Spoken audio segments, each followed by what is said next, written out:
But yeah, I think that's gonna be interesting. So let's get into kind of the conversation, man. Brock Purdy, right? The big man is due for an extension. Yes, he has one more year on his deal, but I think the Niners do get the deal done this offseason. Just because that way you kind of know what your plans are this offseason based on, the cap hit and all that. The biggest thing is everybody likes to look at the average per year. Oh, he's gonna make 60 million per year. But the biggest thing we need to look at is the guaranteed money more, because that's what players really care about, is how much money are they getting paid up front, and then what's their guaranteed money. So Yeah. um, I agree with that too. Like some people focus way too much on what the average annual, like the guaranteed money is what affects the cap the most.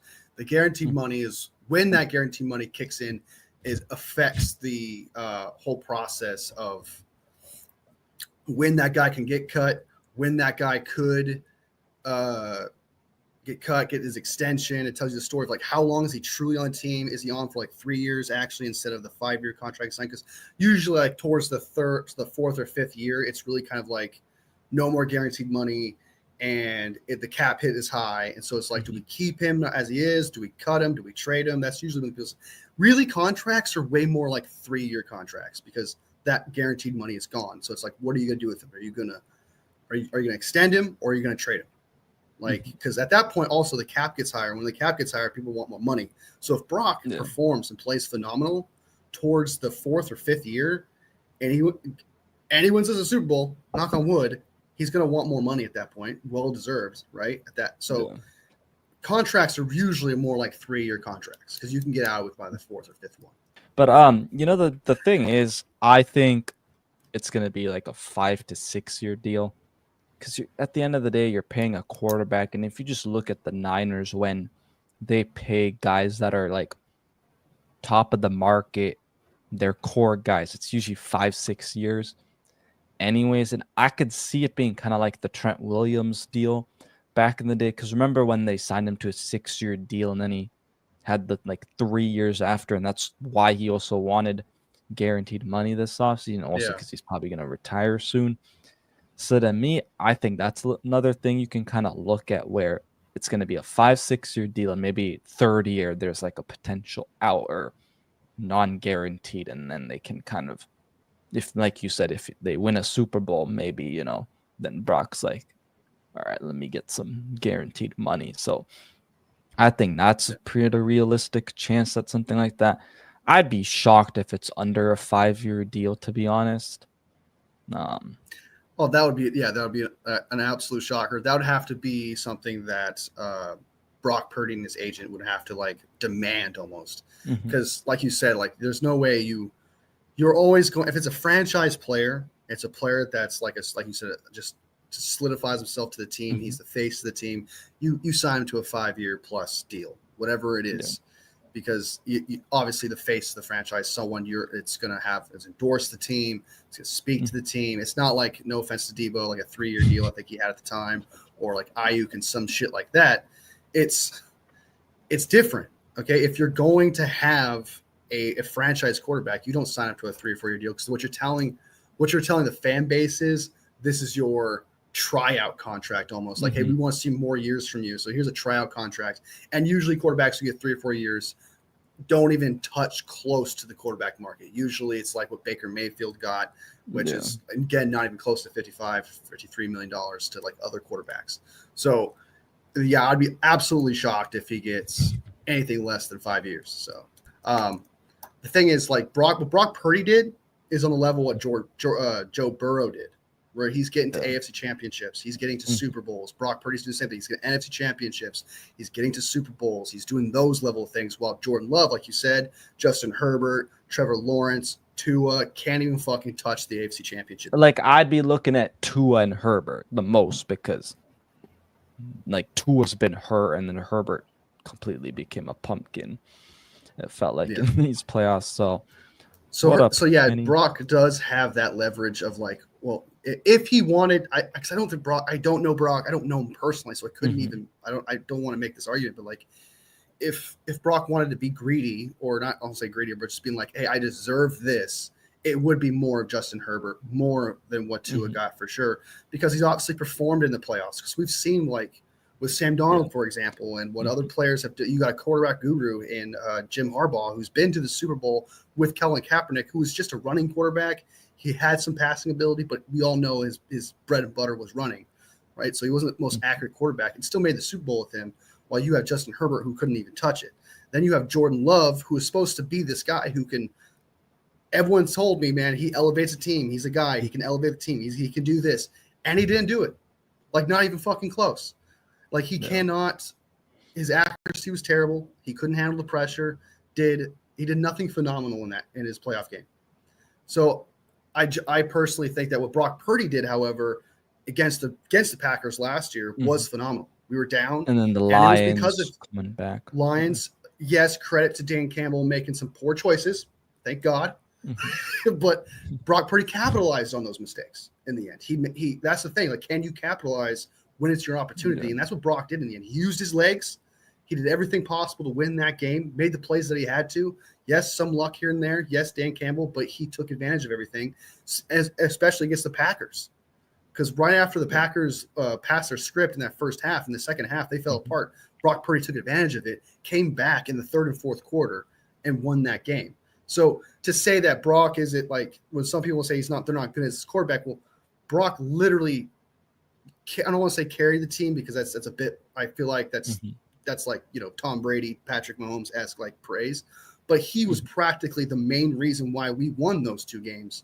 And if you really think about it, against the Kansas City Chiefs in the Super Bowl, I don't blame him at all for that loss. Like, I can't think of a thing that he did where, obviously, I mean, dude, there's just so much terrible separation. Offensive line was horrendous. Like, you saw Brock still throwing it and, like, trying to do something. So the offensive line was atrocious. But I think, like Jordan Love, he's got to be above Trevor Lawrence, Tua, and Herbert, and probably Lamar even, which Nikita gives a great point here. One more thing real quick. The one thing you want to pay for in a quarterback, and that's what you like what you saw in Trevor Lawrence in the regular season, right? You like what you saw in Jordan Love in the regular season. You like what you see in Dak Prescott in the regular season. You like what you see even in Lamar in the regular season. But what you see in Brock Purdy in the playoffs is top 5.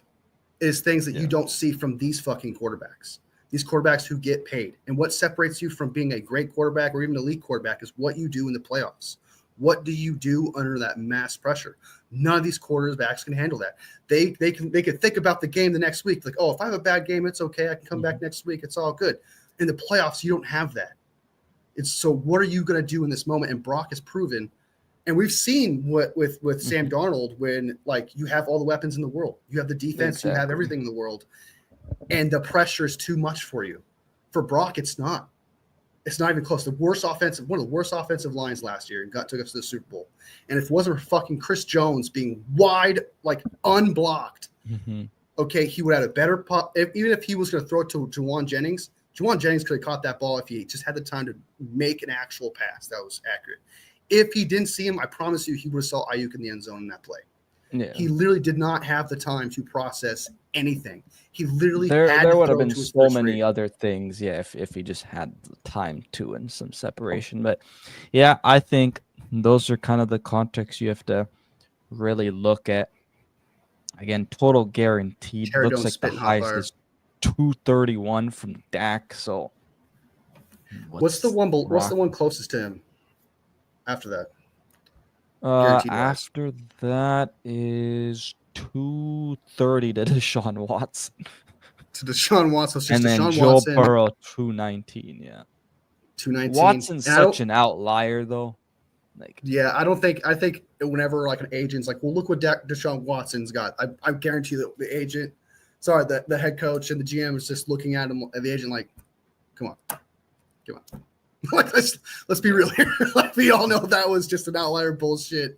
I think personally. So, how much money do you think Brock Purdy's ended up getting guaranteed wise? Then, like, what were you thinking? So, real quick before I kind of give you that, I actually did want to kind of bring up this comment again, because I know people are saying, oh, they think Brock Purdy's gonna ask for less money and be a team player, like, you That know, doesn't happen.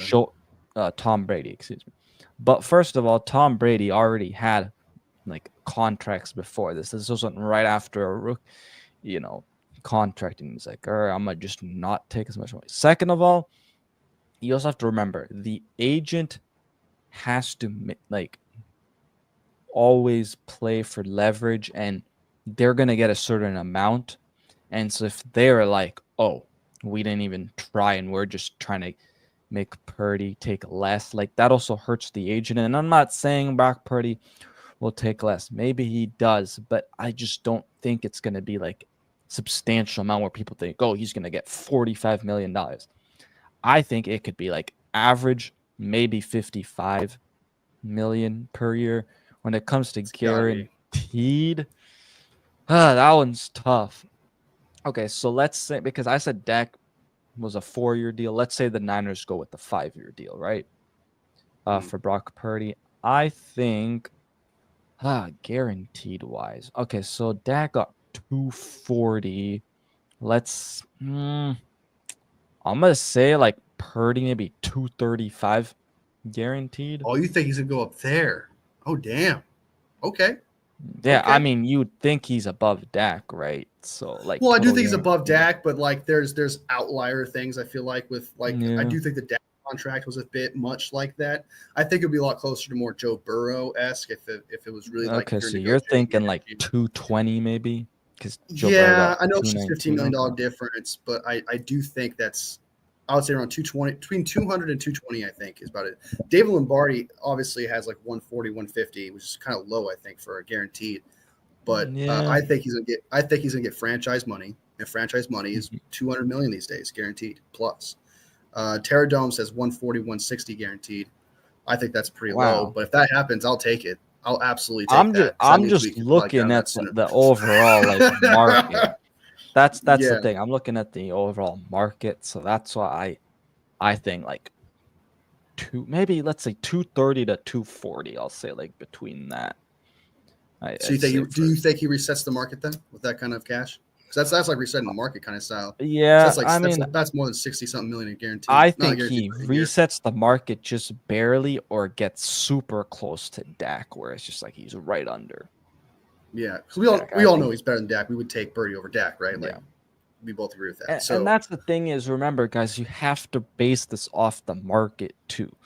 You can't just say, "Oh, this is what the player's worth." And I think that's the thing with the whole Brandon Ayuk situation is he's like, "Okay, I understand I'm not a top receiver like a Justin Jefferson and a Chase Jamar Chase, Jamar Chase, but at the end of the day, like again, it's for him, his family, you know. he's still a number one wide Again, also receiver. that the agent is responsible for, certain things that they also have to meet criteria wise. So that's also kind of what I think, but we'll see, Brock, man. Tom Brady is the only um, quarterback I've ever known, and I'm pretty sure I can say this confidently, the only quarterback who's ever taken a pay cut. And so you can there's been humble quarterbacks out there Mm-hmm. like Brock Purdy, and they don't take pay cuts. Kirk Cousins, for example, very humble guy. You know, if you didn't know before his contract, kind of looks like the kind of guy who would take a pay cut. Hell Mm-hmm. nah. He is the greatest agent of all time and gets the max contract possible and Yeah. guaranteed money possible. And Mm-hmm. Brock Purdy Coming would off an have to personally Achilles too. come off an Achilles. So Brock Purdy would literally have to go to his agent himself and be like, hey, I want to take a pay cut. And then you as agent, I'll give you more money than you're asking for. Because like you said, Mm-hmm. the agent is the one speaking. It's speaking from him, not speaking from Brock Purdy. That's the reason why Mm-hmm. you hire agents. You hire agents to get you the most money. So it would be more Yeah. Brock Purdy would just hire a nobody agent at that point and be like, hey, this is how much money I want. And you'll be thankful to get this much money. And I don't think he does. I think Brock Purdy actually has a good agent. I could be wrong. I haven't done my research too much on that, but the Yeah. whole job, like you said, is to get the most money because then the agent gets more money. So the Mm-hmm. agent is really kind of he's negotiating for himself because he wants more money. He's Yeah. he's like So it's not necessarily like he's just speaking for Brock, because we all know Brock is humble. He's speaking for himself, being like, I want millions of dollars in my pocket. Yeah. So no, and the thing is, maybe it's like him and his agent, right? And like Kashin or John Lynch, excuse me, and Parag Marat, right? Maybe they're like, okay, this is what we want. And then Brock's like, I'll take this much of a discount, but at the end of the day, you're still paying me near the top of the market. Like, I could see that happening more than him just be like, I'm gonna take a pay cut. It's like more of, okay, what are you willing to pay me? What can I get you to pay me actually? And I'll be like, okay, maybe I'll take a, I don't know, $5 million, $7 million pay cut or something like, small like that. I could see something like that more. But Pterodome makes a good point saying Parag will do some contact acrobats and gymnastics to get it all done. Pro rate and signing bonus and incentives will get it done. That's another thing is, do they add incentives to get him 2 words, maybe like a Dak Prescott? That's kind of another thing. Maybe they do that. Kenny says that you pay your agent so that you don't have to think about this stuff. The thing is with that is you don't, but the agent gets a percentage of what you get. Yeah, there's a percentage involved. It's not just here's a flat rate and that's what you get. No, it's like you get a percentage of that contract. So it's not as simple as, I don't know if that's what he meant, but like that guy is like thinking about the percentage that he gets, whoever percentage he gets of that Brock Purdy's contract, he's thinking about that small percentage in the end. So, and I don't think Brock Purdy, like, but we can agree that Brock Purdy shouldn't take a pay cut, right? Like, it'd be awesome. Like, if you think about other quarterbacks who, like, out of all the quarterbacks, he'd probably be the one to do it. But that's really just wishful thinking on 49ers fans. In reality, like you said, he's going to want a $55 million contract for sure. Like, that's a lot of money to just be like, I'll just take 45. I'll just take 40. That is a lot of money just to be like, no, I'm good on. And just, even though you could argue I deserve this money. Like, because we can all be humble, right? I'm humble at times. I'm sure you're humble. We all, like, we'll donate. Do you want to donate some money? When we go to the store, do you want to round up the dollar and donate to the kids' charity thing? We're like, yeah, sure, let's do that. We all have about that. It's not the same when there's tens of millions of dollars on the line. It's so much. You are a different person, and the thing is, Brock Purdy got married last offseason, so he also probably wants to have a family, with Jenna, his wife too. So like that's another. His wife. Make sure he has his family. And even though $20 million is, let's be real, $20 million takes care of your family. Okay. that takes care of your family. And then also Pterodome brings the point is where there's going to be a certain amount of a pay cut he could actually take, because then, the NFL probably gets involved too. So. Yeah. And Papa Jay said earlier that it would be career suicide of the agent to just be like taking less, because no one would want that agent at that point. So you got a good point there when Papa Jay said that earlier, that like no one's gonna be like, you got Brock Purdy at significantly less money. I don't think we're gonna want. I don't want you being my agent, bro. Like this, you can't get it if you get true. All right, and he's already given up, and he's like, for a 7th round pick who's getting paid. It was like the last whole talking pick point in the draft. Yeah, that's the whole talking point. Like, he deserves some back pay. So like, even if he took a pay cut, like even if he took $45 million, kind of a ripoff, because for what he did for us for the rest of those other previous years, he kind of deserves that back pay too. So he deserves $55 to $60 million. I personally would go with like 58, 59. That was a number I saw not too long ago. I like 58, 59 million dollars. Not to mention, like, guys, next year, other quarterbacks are going to want extensions. Other quarterbacks, especially if Josh Allen wins a Super Bowl, he's going to like, if someone new other than Patrick Mahomes wins a Super Bowl, they're going to demand more money.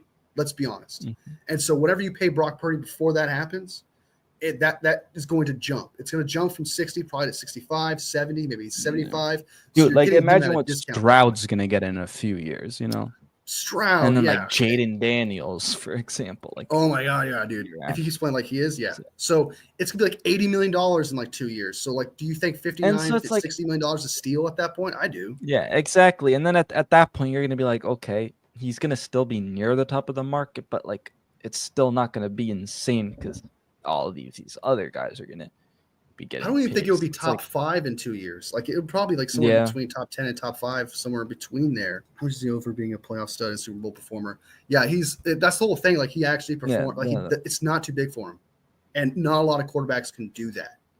Not a lot of quarterbacks can be yeah. like, hey, I'm going to perform in the playoffs, and that's what you really pay quarterbacks for is, can you win us a Super Bowl? And if you can win them a Super Bowl, that means you can handle the playoffs. And he can. We've seen that his rookie year, all the pressure was on him.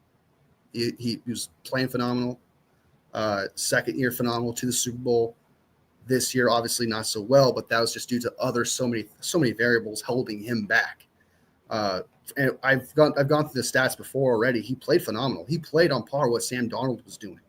If you actually look back at his stats, I actually have a list of it. I think somewhere around here, where I look back at his stats. I believe he had a better QBR than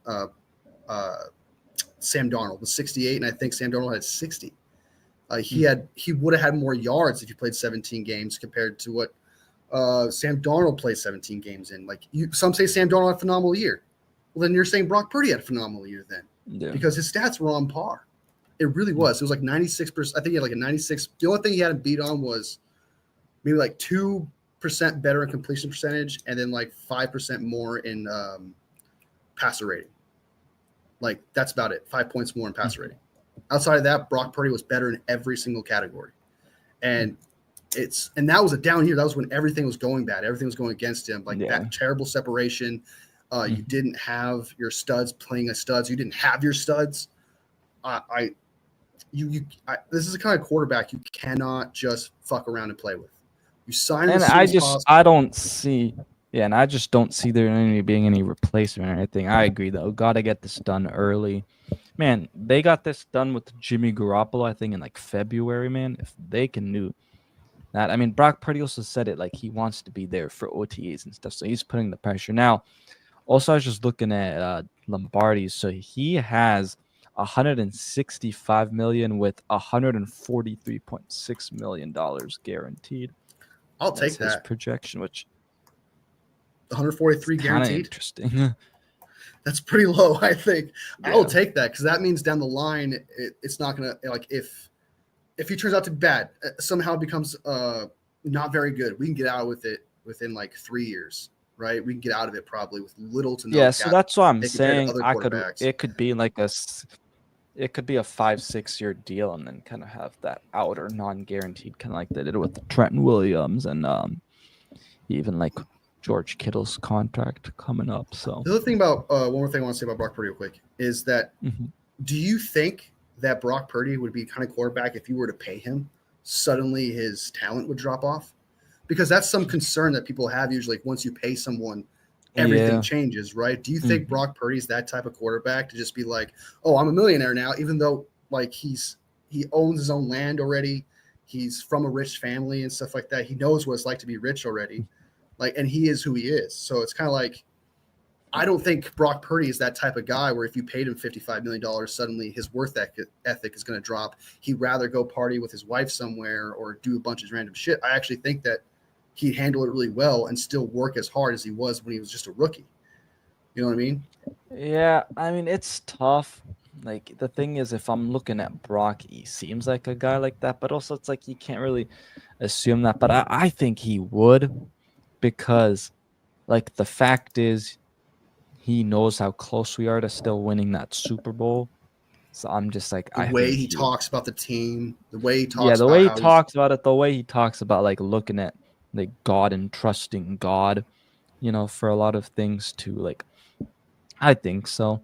But you're right. That's always the risk, though, is you're gonna have just that risk. And the thing is, you would still want to pay him because like there's nobody else out there, like I said, that is better, and everybody has their own risks, you know, with the contract. So, and it's just kind of you pay a player not based on. You do play a player based on the potential that you could get in the future, but you cannot pay a player based on that aspect of like, oh, what if he gets this money and becomes worse? Because then you're playing scared money, and scared money gets nothing done. Not to mention, it's going to hold you back, make you hesitant from signing somebody. And when that happens, you have situations like the Ayuk situation where you go all the way down to the last end of the season. He got held out, and that becomes an issue when you play scared like the that. Bosa thing too. Yeah. So like that history. I'm glad. Hopefully the Lenore thing, because I'm sure every 49ers fan, including you, was like super shocked when you saw Lenore get signed. Oh my! I was no, like, but wait that's a the minute, thing. what? The Niners always shock us, being like, "Oh wait, what?" Like, dude, I remember when the Ayuk thing. I was like, I was doing a live with Niner captain, right? And then the thing was like, oh, we're about to go live, and then it's like, oh, it's gonna be a depressing one because it's like John Lynch said Brandon Ayuk needs to go to practice and stuff, and then right before we were about to go live, he signs, and it's like, oh my god, Like, just the Niners do it in such a weird, like, all you just don't expect it. as for Brock, going back to Brock a little bit here, I think I already made my prediction. I think Brock ends up getting signed between. My prediction was between the playoffs to the Super Bowl. So I think he does, like you said with Jimmy Garoppolo, how early. Yeah, because like you said, well, Jimmy Garoppolo was signed relatively early himself. I could be wrong about the Super Bowl thing, but if I really thought about it, I do think they will sign him before OTAs for sure, and before voluntary minicamp, things of those natures where you definitely need him there.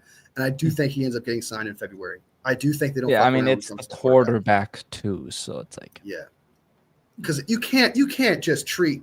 You were willing to give Jimmy G the highest paid quarterback money after 5 games, okay? And after in February, before you actually saw more of him, there's no way you go into this being like, all right, let's be super stingy here and hold and not go in this with the same treatment. That would be wild to me. That would actually catch me off guard if they actually if this goes past February, I would be genuinely shocked. Shocked. The thing is, if it does, I hope it happens in like March, right before free agency or something. But yeah, well, because there'd be nothing but, oh, is Brock Purdy getting traded? Are they thinking about trading him? Yeah, we'll see what happens. Let's see what other comments are in. So I'll say 5 years. Just give you a quick, but just as a prediction here, I'll say 5 years.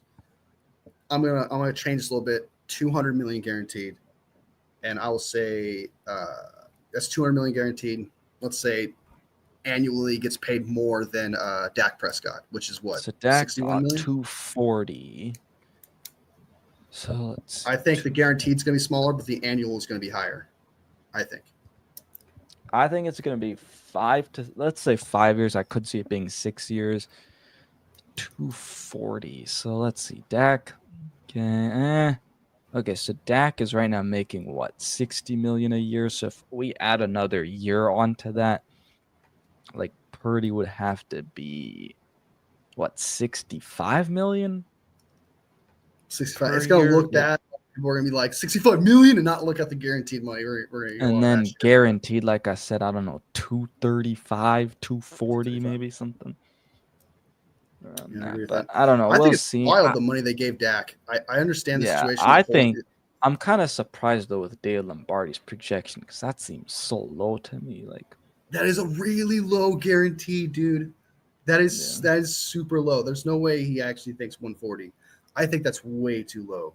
Because that's like what? That's only 40 million more than Kirk Cousins got. Hey, Kenny, bro, don't blame us, bro. It's the market. Come on now. It's the market. You got to add. It's no matter what you feel. Like Derek Carr, for example, got at the time $40 million, and he didn't deserve that shit. But it was the market of Daniel Jones. Yeah, Derek Carr 150, $37.5 million per year, 100. Damn, bro, that's insane how the quarterback market's changed that much from that. Yeah, because if you really bro was only getting 100 million guaranteed, like that's insane. Because if you're paying a quarterback based on just talent and that's it, it's not just quarterback money. Derek Carr should not have gone close to that contract. Neither did Daniel Jones. Daniel Jones would have got significantly less there, like $10 million tops.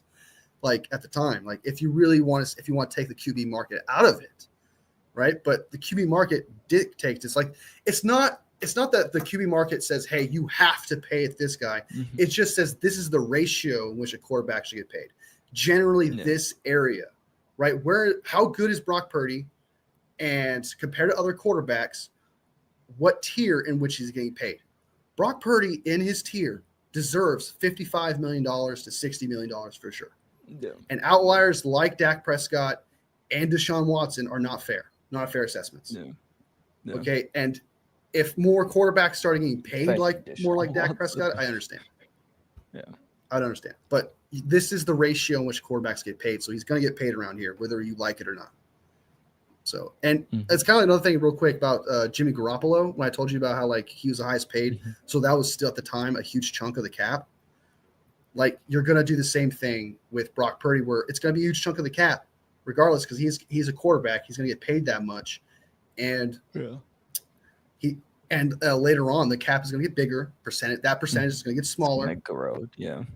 That's just how it is. So, because right now, Brock Purdy's contract would be, if you took us back to whenever he signed that contract, 2021, what was it? 21, like 2017, 2018 when it was, he would get paid $30 million a year. Brock Purdy would. And a lot of people would give him shit for that. Like, why are you just paying that guy that? Because people gave Jimmy Garoppolo shit getting paid that much at the time. They were like, why were you But paying again, guys, it's the market. Even if you don't thinks too much. I like Papa J's. That's not bad. Yeah, I like that. 5 years, 300, 180. That makes a lot of sense. Around 60 million per year. I think that's very real.